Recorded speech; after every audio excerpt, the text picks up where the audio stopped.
اللہ الرحمن الرحیم۔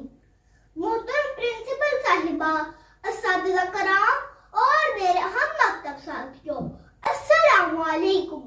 آج مجھے جس موضوع پر لب کشائی کا موقع ملا ہے اس کا عنوان یوم اقبال ہے۔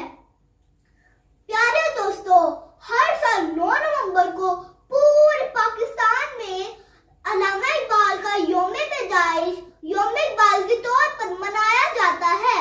علامہ اقبال نے اپنی شاعری کے ذریعے برے صغیر کے مسلمانوں کو بیدار کیا۔ آپ نے فرمایا، خودی کو کر بلند اتنا کہ ہر تقدیر سے پہلے، خودی کو کر بلند اتنا کہ ہر تقدیر سے پہلے، خدا بندے سے خود پوچھے بتا تیری رضا کیا ہے۔ علامہ اقبال نے نوجوانوں کو علم حاصل کرنے کی تاکید کی اور آپ نے فرمایا، لکھنا نہیں آتا تو میری جان پڑھا کر، لکھنا نہیں آتا تو میری جان پڑھا کر، ہو جائے گی مشکل تیری آسان پڑھا کر۔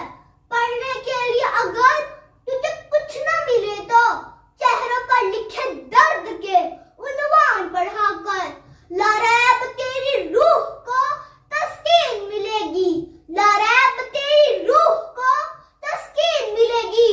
تو قرب کے لمحات میں قرآن پڑھا کر، آ جائے گا اقبال تجھے جینے کا کرینہ، آ جائے گا اقبال تجھے جینے کا کرینہ، تو سرور کونین کے فرمان پڑھا کر۔